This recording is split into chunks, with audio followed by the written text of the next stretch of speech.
Hello guys, welcome back to the channel. मेरा नाम है आयुष कुमार और आप देख रहे हैं आयुष कुमार लाइफ। नई वीडियो आई है जो काफ़ी इंटरेस्टिंग होने वाली है। टुडे हम बात करने वाले हैं डेटा इंजीनियरिंग के हिडन कॉन्सेप्ट्स के बारे में। ऐसे कॉन्सेप्ट्स, ऐसे टॉपिक्स, ऐसे काम डेटा इंजीनियरिंग से रिलेटेड जो आपको कोई किसी ने नहीं बताए होंगे आज तक। तो वीडियो को एंड तक देखिए पूरा समझने के लिए। तो मैं ऐसे कौन सी चीज़ें बात आज बता रहा हूँ जो आपको प्रोबेबली नहीं पता चलेगी, क्योंकि मैंने वीडियो सर्च किया डेटा इंजीनियर एक्चुअली करते क्या हैं। तो ऊपर वाली चीज़ें तो सबको पता होती है, पाइपलाइंस बनाते हैं, देन डेटा क्लीनिंग और डेटा मॉडिफिकेशन, वो सारे काम उनके होते हैं। टेक्नोलॉजीज़ जो अभी आपको मिल जाएगी, क्लाउड कंप्यूटिंग में काम करते हैं। टेक्नोलॉजीज़ अभी आपको मिल जाएगी कि वो क्लाउड कंप्यूटिंग में काम करते हैं और डिफरेंट एस्पेक्ट्स में काम करते हैं। बट कुछ ऐसी चीज़ें हैं जो डेटा इंजीनियर के बारे में नहीं बताई जाती है, लेकिन it is very crucial part of a data engineer job. तो आज मैं वो बताऊंगा, तो वीडियो पूरा देखिए और आपको एंजॉय कीजिए। तो स्टार्ट करते हैं। तो जितनी चीज़ें आपको अगर पता होंगी, तो डेटा इंजीनियर पाइपलाइन बनाते हैं, डेटा को एक पार्ट से दूसरे पार्ट उसको ट्रांसफॉर्म करते हैं, उसमें डेटा क्लीनिंग करते हैं, एम्बिग्विटीज़ निकालते हैं, फिर इर्रेलेवेंट डेटा हटाते हैं। ये तो ओवरव्यू जो होता है, जो ऊपर ऊपर से बताते हैं। बट अगर आप डेटा इंजीनियर हैं और आप कोई डेटाबेस एप्लीकेशन के लिए काम कर रहे हैं, तो ये सब चीज़ के अलावा आपका मेंटेनेंस का भी काम होता है, क्योंकि डेटा जो फ्लो हो रहा है पाइपलाइन, उसको मेंटेन भी तो करना पड़ेगा, किसी को तो करना पड़ेगा। तो वो एक काम भी होता है। प्लस आपको डेटा टाइप्स के बारे में जानना होता है, कौन से फाइल टाइप आपको मूव करने हैं, कहाँ से मूव करने हैं, क्योंकि सोर्स डिफरेंट हो सकते हैं, डिफरेंट फाइल टाइप के सोर्स हो सकते हैं। तो वो आपको पता होना चाहिए कि कौन कौन से आपके डेटा टाइप्स आ रहे हैं। और one of the more crucial part जो एक मैं अब बता रहा हूँ, जो बहुत इंपॉर्टेंट है किसी भी डेटाबेस एप्लीकेशन के लिए, लेकिन आपको नहीं बताया गया होगा कहीं भी। तो अगर मान लीजिए आप कोई भी डेटाबेस एप्लीकेशन जो कुछ भी ऐसा यूज़ कर रहे हैं जो डेटा पे चल रहा है, ठीक है, उसका मतलब कोर कॉन्सेप्ट वो डेटा यूज़ करना है। तो वो डेटा कहीं से एक्यूमुलेट भी करेगा और रेगुलर बेसिस पे करेगा, आइदर बैचेस में करेगा और लाइव डेटा होगा। तो वो स्टोरेज तो बढ़ता ही जाएगा, क्योंकि डेटा तो बढ़ता ही जा रहा है। मतलब आप कुछ भी कर रहे हैं लाइफ में, आप एक क्लिक कर रहे हैं तो वो भी कहीं स्टोर हो रहा है, आप कुछ शॉपिंग कर रहे हैं वो भी एक स्टोर हो रहा है कि इस पर्टिकुलर इंडिविजुअल ने कुछ शॉप किया, वो एक जगह स्टोर हो रहा है। तो वो data is like entropy. Entropy एक ऐसी चीज़ होती है जो डिसऑर्डरनेस बताती है। किसी भी ऑब्जेक्ट का disorderness in span of time वो बढ़ता ही है। तो वो एवर, इसलिए बोलते हैं यूनिवर्स एवर एक्सपैंडिंग है, वो बढ़ता जाता है जो डिसऑर्डरनेस है।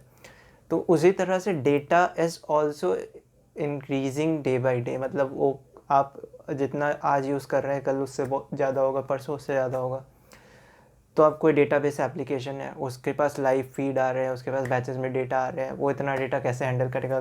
कंप्यूटर की लिमिट है, कितना स्टोर करेगा। अब मान लीजिए हम जो डेटाबेस एप्लीकेशन है उसने काफ़ी हैवी सॉफ्टवेयर या क्लाउड कंप्यूटर्स ले लिया और उस पर चल रही है, बट आपको हमको जो क्वेरी करनी है वो तो आप एक पीडीए या फिर एक मोबाइल डिवाइस पे ही देखेंगे।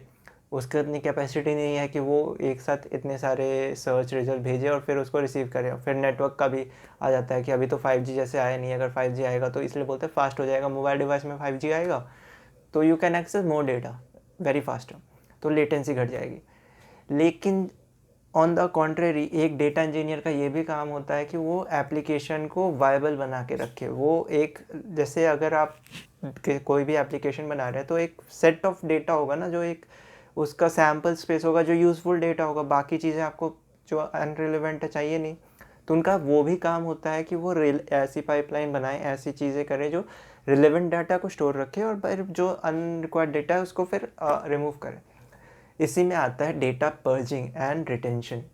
इसमें क्या होता है, अगर डेटा पर्जिंग अगर मैं बहुत लेमन लैंग्वेज में आपको एक्सप्लेन कर दूं, तो अगर आप कोई डेटा स्टोर कर रहे हैं तो आपको एक टाइमलाइन का डेटा ही चाहिए होगा। अगर मान लीजिए आप सेल्स का डेटा स्टोर कर रहे हैं, पिछले साल क्या सेल्स हुआ वो आपके लिए रिलेवेंट होगा, 10 साल पहले कैसा सेल्स था आपके लिए रिलेवेंट नहीं होगा।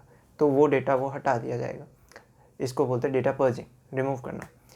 अब ये जो रूल हमने बनाया कि हमको 10 साल से पहले का डेटा नहीं चाहिए, उसको बोलते हैं डेटा रिटेंशन रूल, वो भी डेटा इंजीनियर का काम है। तो ऐसे बहुत सारी रूल्स होती है। अब ये मैंने टाइम से आपको इजीली एक्सप्लेन करने के लिए बताया। हो सकता है कि आपको एक पर्टिकुलर प्रोडक्ट का डेटा ही बहुत टाइम के लिए चाहिए, बाकी का नहीं चाहिए। एक पर्टिकुलर कुछ ब्रांड का चाहिए, आपको एक पर्टिकुलर वेदर का बहुत सारा डेटा चाहिए। तो ये जो रूल्स होते हैं, ये रूल्स को मैनेज करना, क्रिएट करना, देन डेटा पर्च करना is also part of data engineering. तो ये मैंने देखा कि मैंने बहुत सारे डेटा इंजीनियरिंग के वीडियोस देखे, तो कोई भी इनसाइड आउट आपको कॉन्सेप्ट्स नहीं बताता है कि करते क्या है बहुत सारी चीज़ें। मतलब पाइपलाइन बनाते हैं, ठीक है, पाइपलाइन क्यों बनाते हैं, क्यों बना रहे पाइपलाइन हम? डेटा इंजीनियर क्या है, मतलब एक डेटाबेस एप्लीकेशन के लिए इम्पोर्टेंस क्या है डेटा इंजीनियर का, उनसे कौन सी ऐसी चीज़ कर रहे हैं जो कंपनी उनको उनको कंपनीज़ को उनको रिक्वायरमेंट है। तो ये सारी कुछ चीज़ें होती है, बहुत सारी चीज़ें होती है जो इनसाइड होती है डेटा इंजीनियर के वर्क, लेकिन बहुत ज़्यादा ऊपर नहीं आई है, मुझे कोई वीडियोज़ नहीं मिला। सो मैंने सोचा आज आप लोग के साथ ये शेयर किया जाए। प्लीज़ लेट मी नो आपको कैसा लगा ये। और अगर आपको और जानना है इन डेटा एनालिटिक्स, डेटा इंजीनियरिंग और डेटा साइंस से रिलेटेड चीज़ें, प्लीज़ कमेंट डाउन बिलो। मैं और भी inside stories, inside techniques, rules, जो जो चीज़ें हो सकती है, I try to bring it on और आप सबको बताया जाए। Thank you so much for watching. Please like and subscribe to the channel. Keep supporting. Hola.